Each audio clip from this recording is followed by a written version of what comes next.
Okay, well, here comes the difficult thing of planting onions. Watch carefully. Alright, if you can see, there are the onion seeds.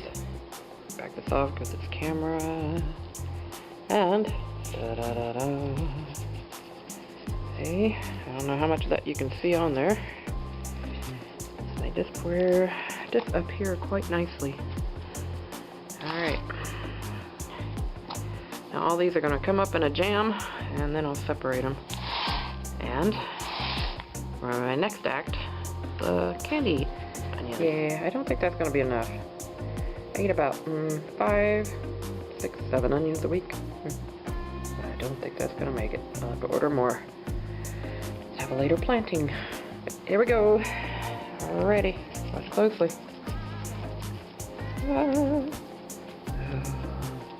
Dun, da, da, da.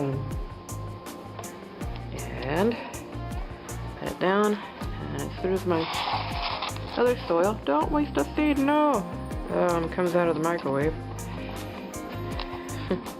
I nuke the soil usually about 20 minutes, and that cleans it up as far as, you know, bacteria and fungus and stuff, at least for a while. But being in Oregon and the air being wet and all that stuff, you rarely have no fungus for very long. So it's just a matter of playing beat the fungi. Here we go. The basic rule about any type seed you plant, for most. There are a few exceptions where things like to be grown in the dark or grown in the sunlight, which means they have to be on top or covered a special way. But most plants just require about as much soil on top as the seed is long. So if your seed is like, you know, 1/8 of an inch, then you do 1/8 of an inch. If your seed is 1/4 of an inch, you do 1/4 of an inch. I do a little bit more. It looks like more at least, because when it's loose, you know, I'm not as particular, and it seems to work okay as long as you don't go too deep or whatever, too light. And then I just put it in there on top, pat it in, make sure it's fairly evenly covered. Oops, sorry about that. Get to look at my hand, not the screen. And yes, I'm messy. And just pat it down. Fairly firm, but not, you know, you're not trying to compress it like a smashed car or anything. It's very simple. Just water it in. You can do bottom water's better. Usually I'll do a mist on top just to get the moisture on there, and it draws the seams to each other.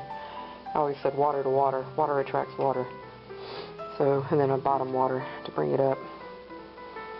And very simple. Onions don't require a whole lot attention. I'm going to put them up high because they do like fairly warm temperatures to get started. And but chives is a different story. Chives you're going to want to cover, and we'll talk about that later. Okay, well, I can't find my sprayer, so we're going to do this just from the bottom. I use these old meat trays. The deeper ones, the better. Just set them in there. And hopefully, one day I'm going to not require to buy meat from the store, we hope. And then I'll have to find something else to use that I don't mind. But for convenience sake and the sake of reuse, I don't believe in throwing things out unnecessarily. Either recycle or reuse.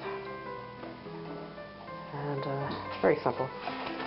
The next item on the list is beets. And Detroit dark always grow best from, so I'm sticking with the good.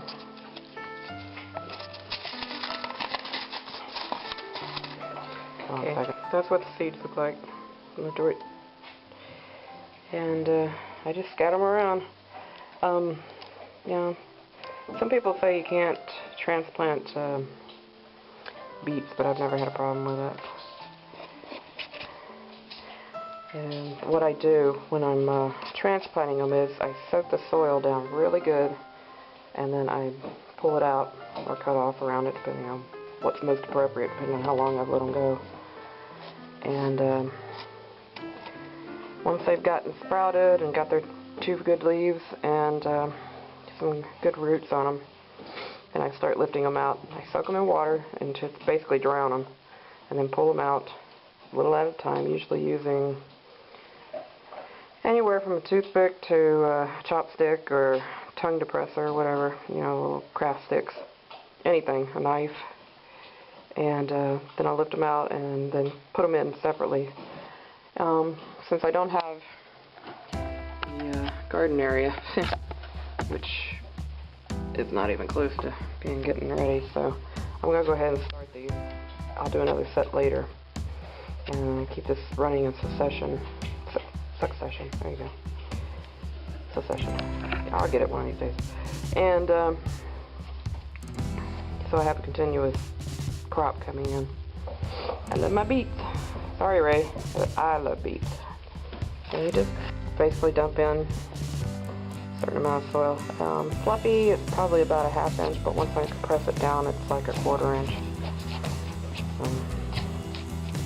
Just thought you'd see that, and my battery's flashing at me, so I'm going to have to quit for this session.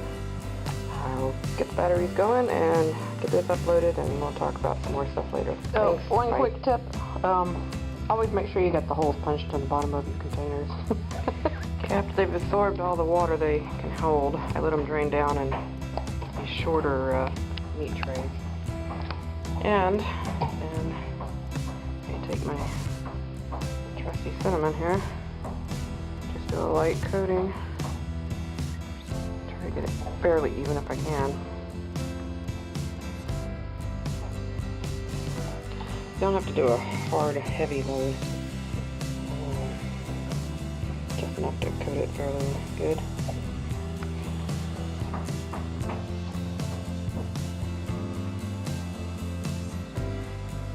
Usually the lighter the better, but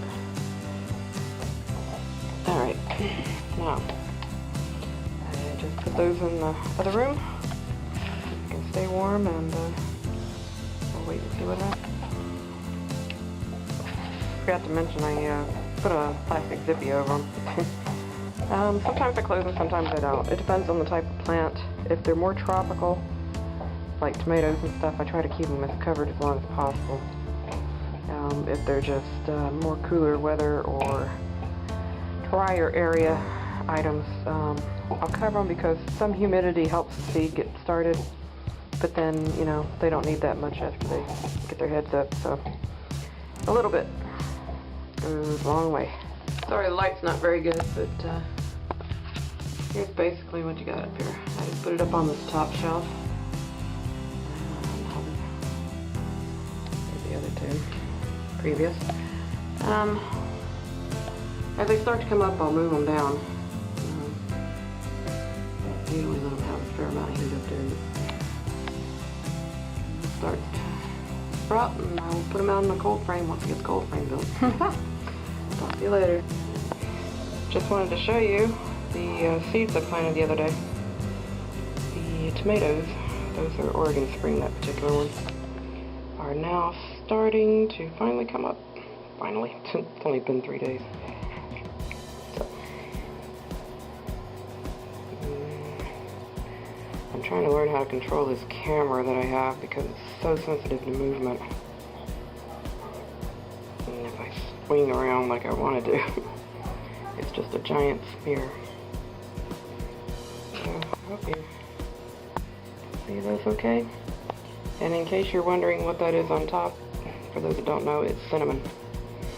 You know, I've tried all kinds of things, and sterile soil, potting mix, sand, straight peat, all kinds of stuff, and I always end up with fungus problems. So I found that if I just dab that, anyway, I found out if I just put some cinnamon on there, it takes care of flies, little gnat, you know, fungus flies, little gnats, fungus, most every kind of bacterial problem. And as long as it's not, you know, mixed into the soil too much. The plants don't seem to mind it too much. I'll keep you updated, but this is what's going on today.